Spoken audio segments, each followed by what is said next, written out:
दोस्तों, एक महिला डीएसपी साहब के पास रिपोर्ट लिखाने के लिए जाती है।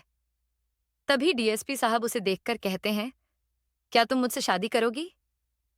यह सुनते ही महिला हैरान रह जाती है।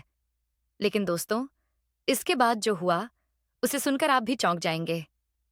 एक महिला अपनी किसी शिकायत को लेकर डीएसपी ऑफिस के बाहर बैठी अपनी बारी का इंतजार कर रही थी। उसे डीएसपी साहब से मिलकर अपनी शिकायत बतानी थी। थोड़ी देर वेट करने के बाद उसका नंबर आ जाता है और उसे अंदर जाने के लिए कहा जाता है। महिला खड़ी होती है। उसके हाथ में एक फाइल होती है जिसमें उसने अपनी एप्लीकेशन लिख रखी थी। वह दरवाजा खोलती है, लेकिन जैसे ही अंदर जाती है और डीएसपी साहब को देखती है तो उसके कदम अचानक रुक जाते हैं। वह बस डीएसपी साहब को देखती ही रह जाती है। उधर डीएसपी साहब भी उसे देखकर स्तब्ध रह जाते हैं और कुछ बोल नहीं पाते। आखिर कौन थी यह महिला? कौन थे डीएसपी साहब? दोनों एक दूसरे को देखकर इतने आश्चर्यचकित क्यों रह गए? बिहार के एक छोटे से गांव में कुणाल नाम का एक लड़का रहता था। उसके पिता एक प्राइवेट कंपनी में नौकरी करते थे और अच्छी सैलरी कमाते थे, जिससे परिवार का गुजारा चलता था। कुणाल ने अपनी ग्रेजुएशन पूरी कर ली थी, लेकिन उसका सपना था कि वह एक बड़ा अधिकारी बने। इसलिए वह अपनी आगे की पढ़ाई जारी रखता है। उधर उसके माता पिता को उसकी शादी की चिंता सताने लगती है। वे कहते हैं, बेटा, हम बुजुर्ग हो चले हैं, हमें नहीं पता कि कब ऊपर से बुलावा आ जाए। कम से कम अपने हाथों से तेरी शादी तो कर दें। यह सुनकर कुणाल भावुक हो जाता है और माता पिता को गले लगाकर कहता है, ठीक है माँ, आपकी जो इच्छा हो आप कर सकते हैं। इसके बाद कुणाल के माता पिता उसके लिए लड़की देखने लगते हैं।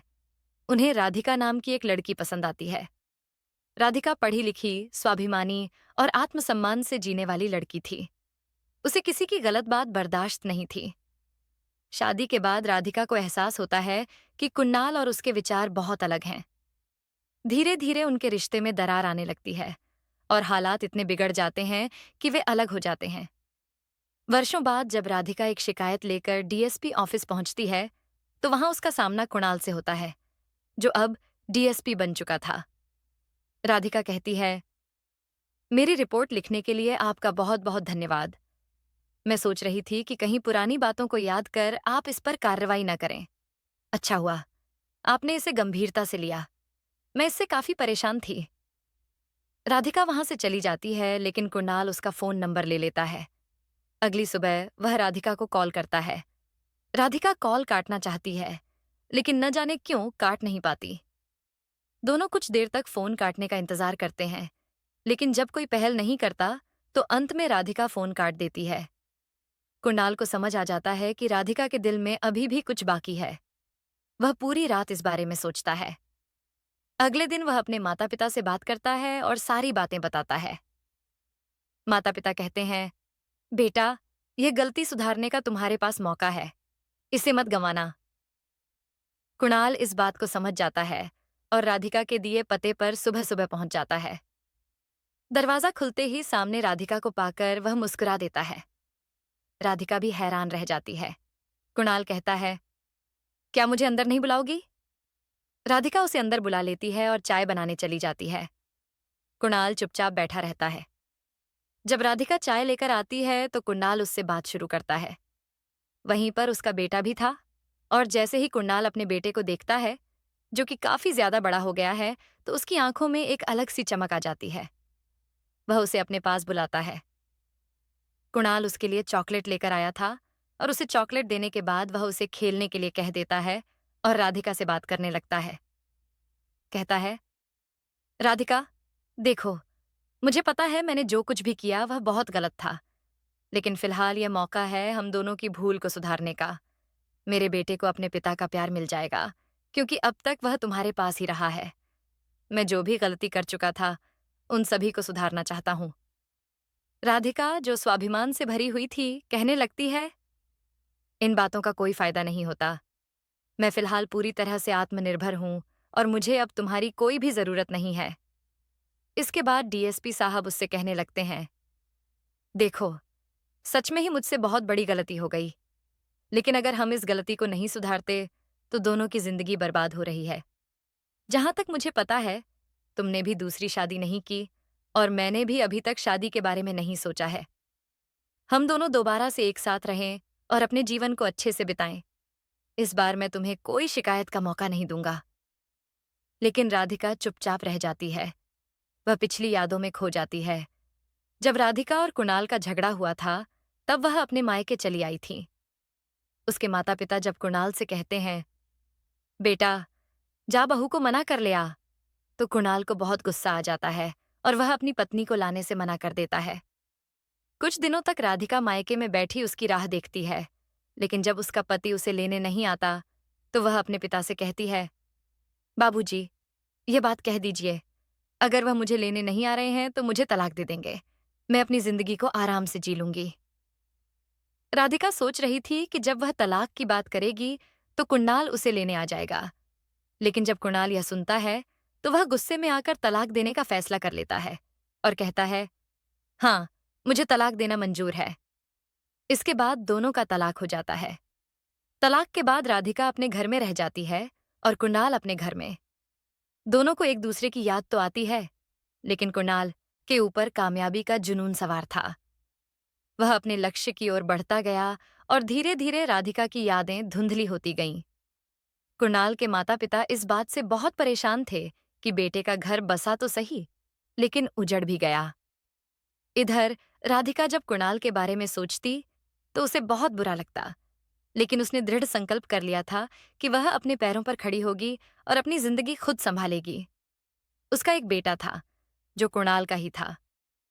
यह सोचकर वह नौकरी ढूंढने लगी। राधिका के पिता उसे समझाते हुए कहते हैं, बेटी, यह अपना बेटा है, इसे हमारे पास छोड़ दे और दूसरी शादी कर ले। जिंदगी बहुत लंबी है। राधिका जवाब देती है, नहीं पिताजी, मैं अपने कदमों पर खड़ी होंगी। मेरी शादी एक बार हो चुकी है, दोबारा शादी करने की कोई जरूरत नहीं है। वह नौकरी की तलाश में निकल पड़ती है। धीरे धीरे उसे नौकरी मिल भी जाती है, लेकिन कई बार उसे परेशान किया जाता है, जिससे उसे नौकरियां बदलनी पड़ती हैं। स्वाभिमान उसे सबसे ज्यादा प्यारा था, इसलिए वह कभी चापलूसी नहीं कर सकती थी। 6 महीने बाद उसे एक प्राइवेट नौकरी मिल जाती है, जिसमें उसका स्वाभिमान बरकरार रहता है और उसे कोई तंग नहीं करता। कुछ समय बाद उसके पिता का देहांत हो जाता है। अब घर भैया भाभी का हो गया था। उसकी भाभी उसे ताना मारने लगी, तू कब तक यहां रहेगी? किसी से शादी कर ले, तेरे भैया तेरे लिए रिश्ता ढूंढ लेंगे। राधिका ने इन सब बातों को नजरअंदाज किया, लेकिन जब ताने सहना मुश्किल हो गया तो उसने अलग रहने का फैसला कर लिया। वह किराए का घर ढूंढने लगी, क्योंकि नौकरी भी उसके पास है, और उस मकान के अंदर अपने बच्चे के साथ रहने लगती है। जब वह नौकरी करने के लिए जाया करती तो उसने देखभाल के लिए आया रखी थी, जो बच्चे की देखभाल किया करती, और जब वह नौकरी से आ जाया करती तो खुद अपने बच्चे की देखभाल किया करती। राधा अब पूरी तरह से आत्मनिर्भर हो गई थी। वह खुद कमाती और अपने घर में रहती। लेकिन जैसे ही वहां रहते हुए उसे 7 महीने बीतते हैं, तो मकान मालिक किराया बढ़ाने के लिए उसे मकान खाली करने के लिए कहने लगता है। जब राधिका उससे बात करती है तो वह बताता है कि उसे कोई और किराएदार मिल रहा है जो ज्यादा पैसे देगा। राधिका समझ जाती है कि अगर वह किराया बढ़ा दे तो मकान मालिक उसे वहीं रहने देगा, इसलिए वह 500 रुपए किराया बढ़ा देती है और मकान मालिक उसे वहीं रहने की अनुमति दे देता है। लेकिन इस घटना के बाद राधिका सोचने लगती है कि अगर उसका अपना घर होता तो कोई भी उसे वहां से निकाल नहीं सकता था। यही सोचकर वह अब अपना घर लेना चाहती है। आखिरकार उसे एक मकान मिल जाता है और वह लोन लेकर उसकी किश्तें भरने लगती है। अपने नए घर में रहने के बाद उसे बहुत सुकून मिलता है। अब तक उसके तलाक को लगभग 5 साल हो चुके थे। इस बीच उसका बच्चा बड़ा हो गया था और स्कूल जाने लगा था। अब उसे आय की भी ज्यादा जरूरत नहीं थी, क्योंकि जो पैसे वह पहले किराए में देती थी, अब उन्हीं पैसों से अपने घर की किश्तें भर रही थीं। सब कुछ अच्छा चल रहा था, लेकिन तभी अचानक राधिका के पड़ोस में कुछ लड़के किराए पर आ जाते हैं। उनके आने के बाद वहां बहुत ज्यादा शोर शराबा होने लगता है। रात के समय वे लोग जोर जोर से मस्ती करते और उनके मिलने वाले भी अक्सर गली में खड़े होकर बातें करते। दूसरी ओर वहां एक खाली प्लॉट था, जहां कुछ लोग शराब पीने आ जाते थे। इन सब चीजों से राधिका और कॉलोनी के बाकी लोग परेशान हो जाते हैं। वह कॉलोनी के लोगों से मिलकर पुलिस में शिकायत करने के लिए कहती है, लेकिन कोई भी इसके लिए तैयार नहीं होता। लोगों को डर था कि शिकायत करने पर वे लड़के उन्हें ही परेशान करेंगे। लेकिन राधिका अपने हक के लिए लड़ना जानती थी। रात को जब वे लड़के तेज आवाज में गाली गलौज करने लगते तो राधिका के लिए यह असहनीय हो जाता। वह एक वर्किंग वुमन थी, जिसे सुबह जल्दी उठकर काम पर जाना होता था। आखिरकार वह पुलिस स्टेशन जाकर उन लड़कों के खिलाफ शिकायत दर्ज करवा देती है। शिकायत के बाद एक बार पुलिस की गाड़ी आती है, लेकिन जब पुलिस पूछताछ करती है तो पड़ोसी साफ इनकार कर देते हैं। वे कहते हैं कि उनके यहाँ ऐसा कुछ नहीं होता। जब पुलिस दूसरे पड़ोसियों से भी पूछती है तो वे भी पीछे हट जाते हैं। राधिका यह देखकर निराश हो जाती है। वह दोबारा थाने जाकर शिकायत करती है, लेकिन इस बार अधिकारी उसे ही धमका देते हैं कि वह झूठी शिकायत कर रही है। अधिकारी उसे समझाने लगते हैं कि वे लड़के बहुत सीधे साधे हैं। राधिका मायूस होकर थाने से बाहर निकलने लगती है। तभी एक हवलदार उसे रोकता है और कहता है, बेटी, अगर तुम्हें सच में परेशानी हो रही है तो तुम डीएसपी साहब के पास जाओ। अगर वे एक बार इन लड़कों के खिलाफ बोल देंगे तो पुलिस तुरंत एक्शन लेगी।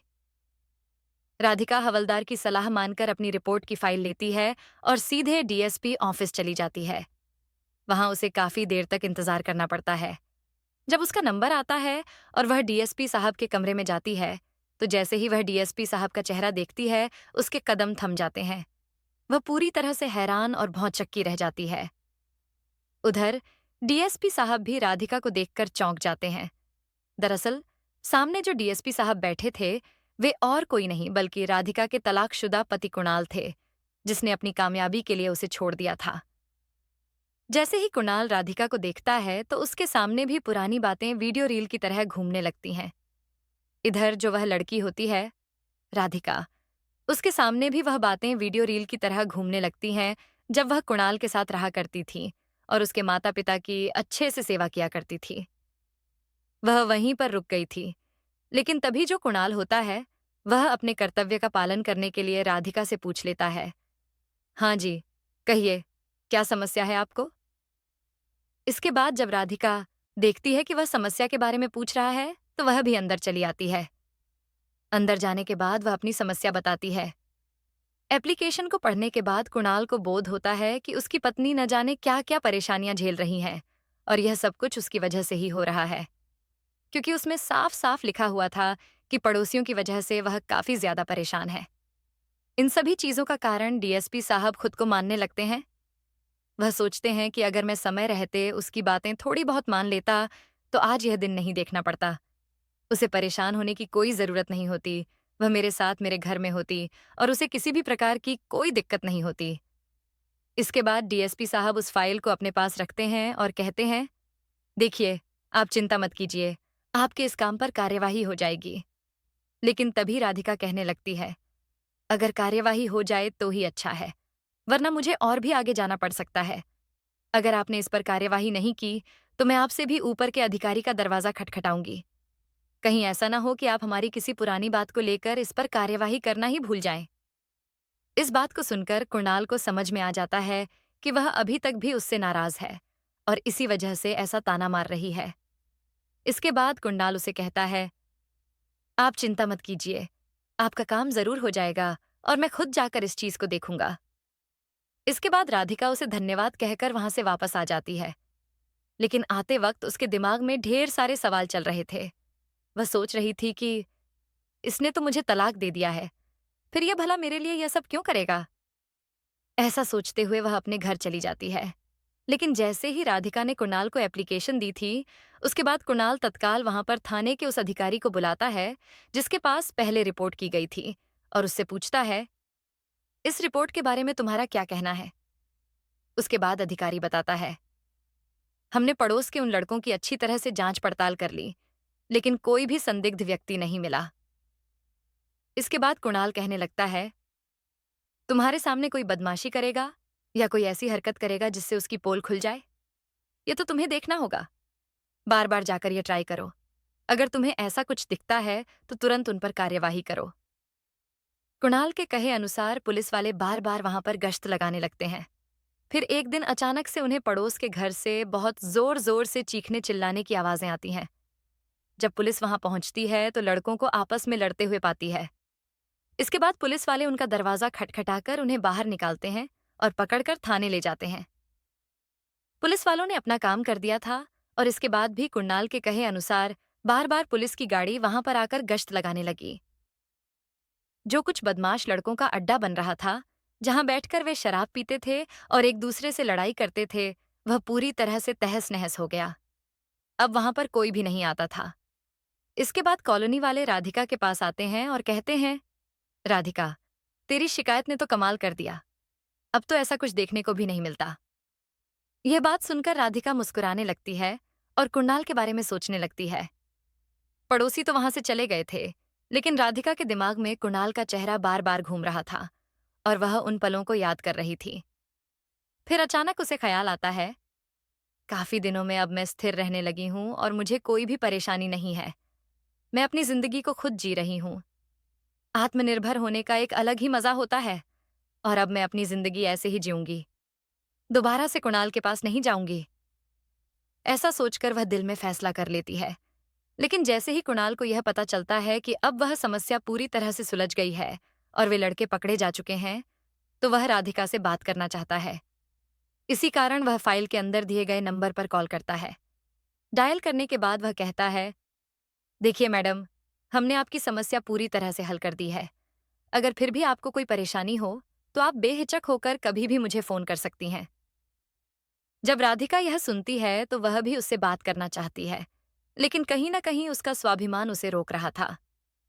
अंदर से कोई आवाज उसे कह रही थी कि उससे बिल्कुल भी बात मत करो। इसके बाद राधिका कहती है, आपका बहुत बहुत धन्यवाद। मैं तो समझ रही थी कि कहीं पुरानी बातों को सोचकर आप इस पर कार्यवाही न करें, लेकिन अच्छा हुआ कि आपने इसे गंभीरता से लिया। मैं इससे बहुत परेशान थी। ऐसा कहकर वह फोन काटना चाहती थी, लेकिन किसी तरह वह ऐसा नहीं कर पाती। इधर कुणाल भी आगे कुछ कहना चाहता था, लेकिन वह भी कुछ कह नहीं पाता। थोड़ी देर तक दोनों एक दूसरे के फोन काटने का इंतजार करते रहते हैं, लेकिन जब कोई भी फोन नहीं काटता, तो आखिरकार राधिका अचानक से फोन काट देती है। उधर डीएसपी साहब समझ जाते हैं कि अभी भी राधिका के दिल में उनके लिए कुछ न कुछ है। उस रात कुणाल पूरी रात भर इस कुणाल सोच में पड़ा रहता है कि अब क्या किया जाए और आगे का रास्ता क्या होगा। अगले दिन सुबह सुबह वह अपने माता पिता को फोन करता है, जो अभी तक गांव में ही रहते हैं, और उन्हें सारी बात बता देता है। जब माता पिता को यह पता चलता है कि जहां उनके बेटे की पोस्टिंग है, वहीं राधिका रहती है और उसका खुद का मकान भी है, तो वे उसे समझाते हैं, बेटा, जो गलतियां हो तुमने की हैं, उन्हें सुधारने का यह सही समय है। अगर अब तुमने इसे नहीं सुधारा, तो फिर कभी मत कहना कि तुम्हें मौका नहीं मिला। ये तुम्हारे लिए एक मौका है और तुम चाहो तो इसे ठीक कर सकते हो।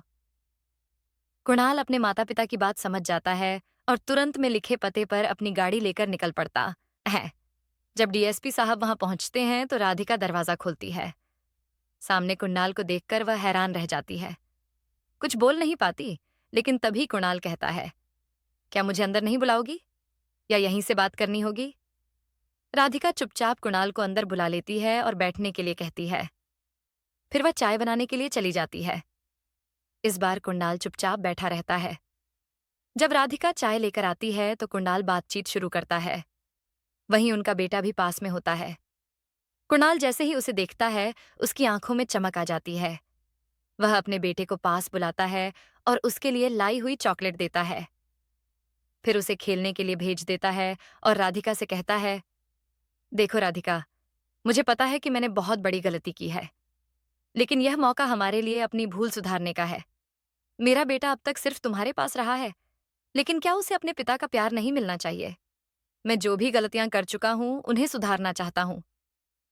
राधिका, जो स्वाभिमान से भरी हुई थी, जवाब देती है, इन बातों का अब कोई मतलब नहीं है। मैं पूरी तरह से आत्मनिर्भर हूं और अब तुम्हारी कोई जरूरत नहीं है। डीएसपी साहब कहते हैं, मैं जानता हूं कि तुमने भी दूसरी शादी नहीं की और मैंने भी अब तक नहीं की। हम दोनों फिर से एक साथ क्यों नहीं रहते? जो गलती पहले हुई उसे ठीक कर सकते हैं। अब मैं तुम्हें कभी शिकायत का मौका नहीं दूंगा। राधिका थोड़ी देर सोचती है और फिर हामी भर लेती है। कुणाल यह खबर अपने माता पिता को देता है तो वे बहुत खुश होते हैं। दोनों की शादी हो जाती है। शादी के बाद राधिका नौकरी छोड़ देती है और अपने बच्चे के साथ कुणाल के साथ रहने लगती है। अब कुणाल अपनी पत्नी और बच्चे का पूरा ध्यान रखता है। राधिका भी अपने सास ससुर की सेवा करती है। पूरा परिवार खुशहाल जीवन बिताने लगता है। दोस्तों, क्या कहना है? आपको इस कहानी के बारे में कमेंट करके जरूर बताएं। वीडियो को लाइक करें और इसी तरह की कहानियां देखने और सुनने के लिए हमारे चैनल को सब्सक्राइब करके घंटी को दबाकर ऑल पर सेट कर लीजिए, ताकि आने वाली वीडियो का नोटिफिकेशन आपके पास तुरंत पहुंचे। मिलती हूं आपसे अगली वीडियो में। वीडियो को पूरा देखने के लिए आपका बहुत बहुत धन्यवाद।